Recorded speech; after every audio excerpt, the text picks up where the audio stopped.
Yung katanungan ko po may kaugnayan din po dun sa unang katanungan ng yung nagtanong bago ako. Sige, tuloy mo. Ano yun? Yung katanungan ko po, sangayon po ba kayo dun sa ipinapayag ng Deuteronomy 14, versikulo 8? Na anong sabi ron? Yung pinababawal na po kainin yung baboy. Oo, talagang bawal kainin yung baboy sa Israel. Sa Israel sinabi yun eh. Basahin natin. 14.8 yung kamo, no?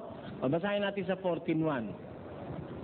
Kayo'y mga anak ng Panginoon ninyong Diyos, sapagkat ikaw ay isang banal na bayan sa Panginoon mong Diyos, at ikaw ay pinili ng Panginoon upang maging bayan sa kanyang sariling pag-aari, na higit sa lahat ng mga bayan na nasa ibabaw ng balat ng lupa.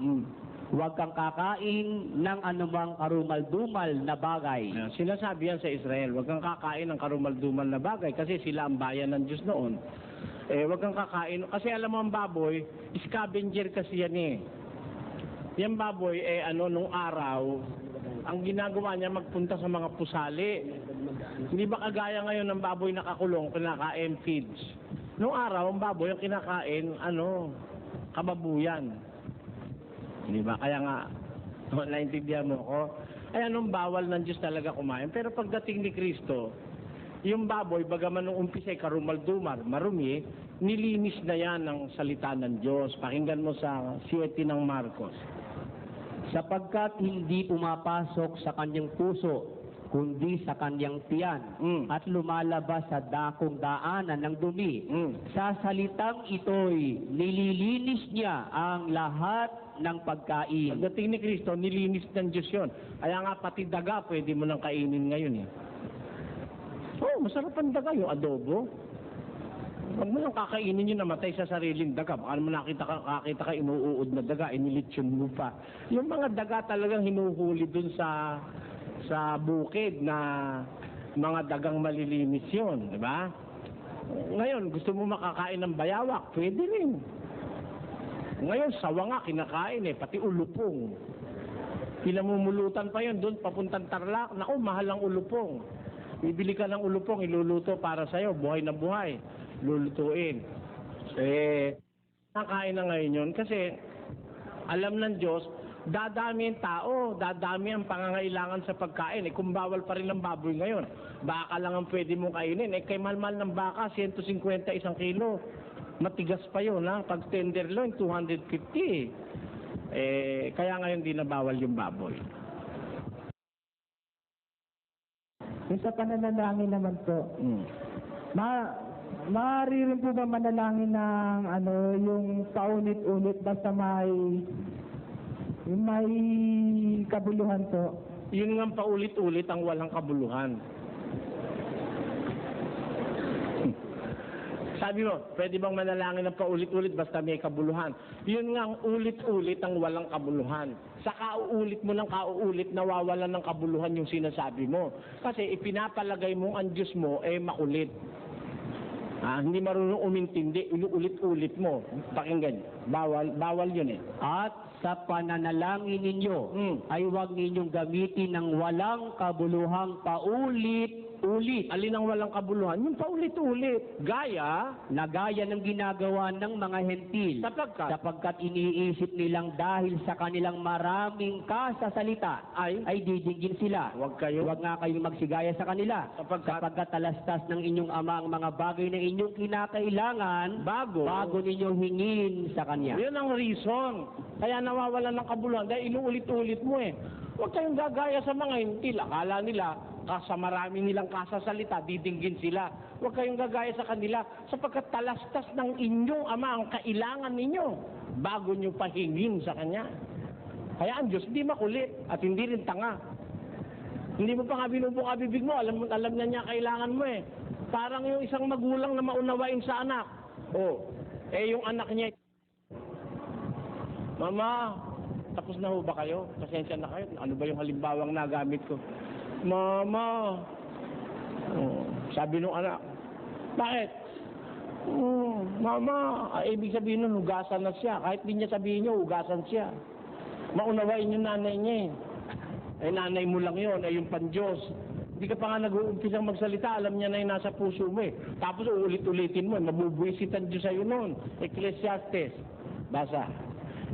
Huwag kang pakabigla ng iyong bibig at huwag magmadali ang iyong puso na magsalita ng anumang bagay sa harap ng Diyos. Bakit? Sapagkat ang Diyos ay nasa langit at ikaw ay nasa lupa. Kaya't pakauntiin mo ang iyong mga salita. Yun ang utos. Pakauntiin mo ang sinasabi mo. Ang Diyos ang kausap mo eh.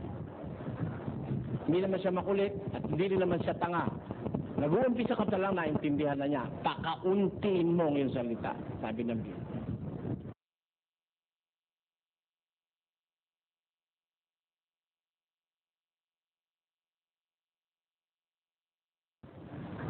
Brother, ito po tatanong ko.